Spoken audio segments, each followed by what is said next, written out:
Animated toy. Great headlights, some Autobot symbol right there in silver. Here's some of the detailing on the back. Looks like a garbage truck. Looks like all this retro futuristic cartoon accurate garbage truck. And it has lifting forks which go up, down, and if I can do this so that my arm isn't in the way, you press this thing and it pushes the fork forward. And the same thing on the other side. I think that's... Moving on to the transformation, which is incredibly simple and silly, being that it is Wreck Gar. I even think that this whole not hiding the head underneath the vehicle sort of a nod to old 80s Transformers, how they really just trying to go from robot to vehicle. I think that's sort of a nod to that. Is you separate the grill, so it just sort of kind of like Sentinel Prime, how he just sort of pops out of his vehicle shell. He's falling into his vehicle.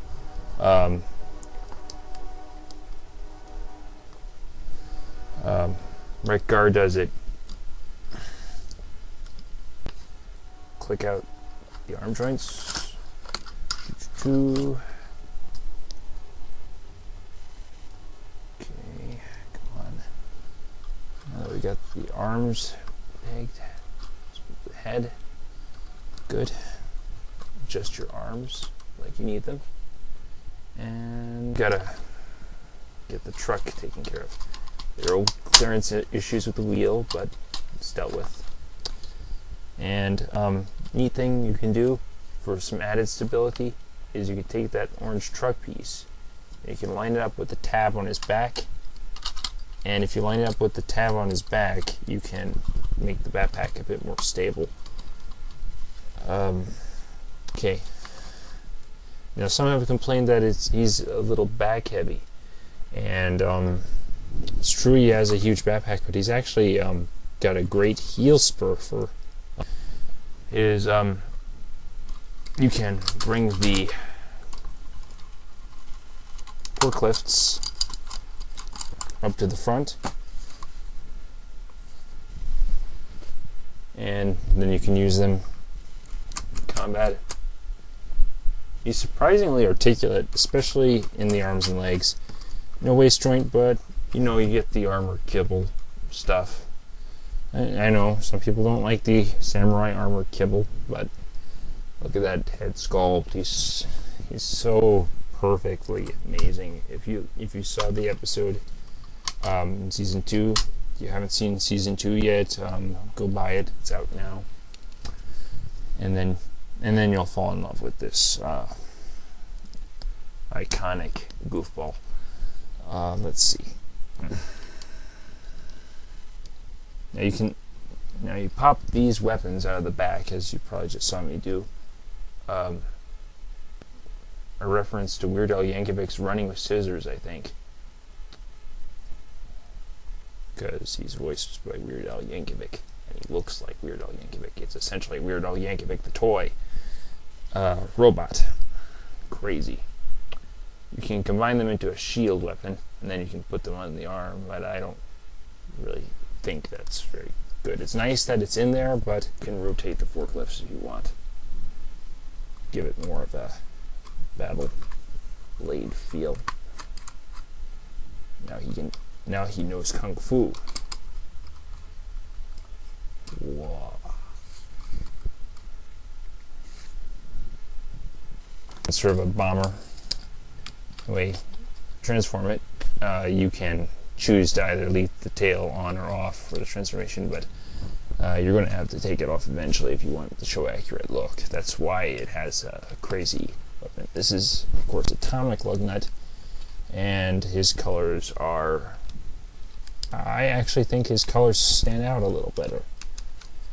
It feels like a more substantial... I don't know why I feel this way, because it is the same toy, it's just different colors, but he feels bigger even though he is the same toy. I guess it's just that attitude he exerts. Okay, flip it down the back piece now that you've flipped and rotated the legs. Make sure to pop out these leg heel spurs.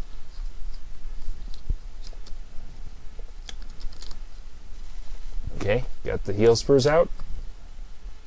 Good. And once you flip down this back section, let me try and get it into the camera. Okay, once you get this back section flipped down, you get automatic reveal of his head.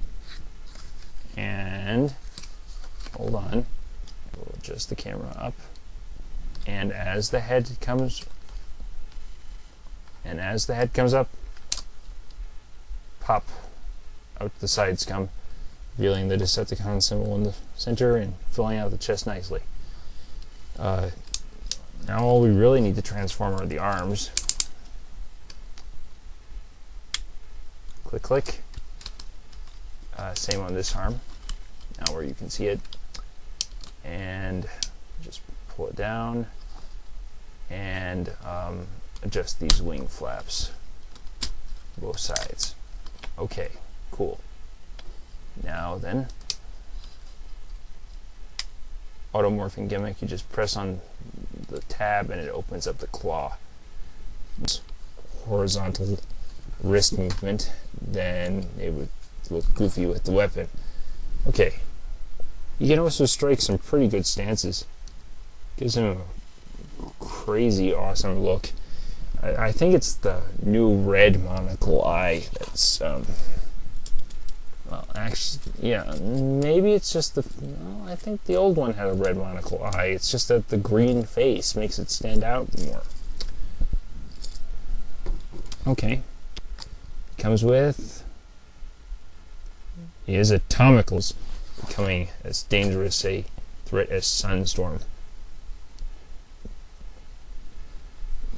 The Earth is doomed. Okay, now one thing people forget about the Lugnut gimmick is they think they have to slam this really hard. If you slam this thing super hard, you're going to just knock that off the peg. Basically, this contraption is designed to pop off with too much force.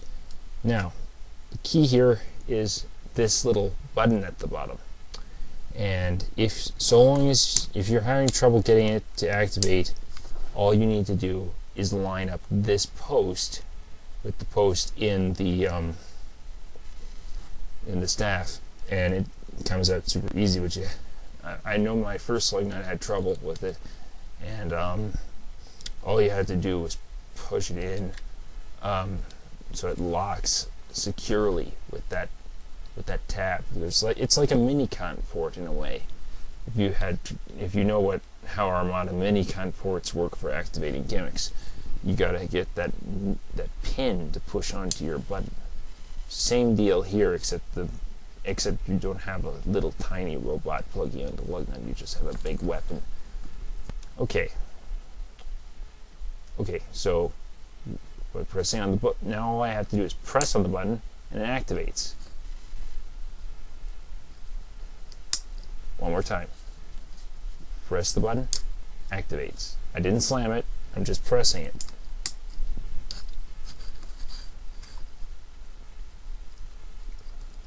Press. It's a cool update of Lugnut. I understand that they're not planning to make another Lugnut toy, but these two have both been great figures. They're very underrated figures, and his little guns on his chest rotate, and he's got good articulation, especially. And if you want waist articulation, you can just unpeg the transformation joint. It makes him a little bit unstable, but at least you can get that articulation if you really want it. It's a sweet figure.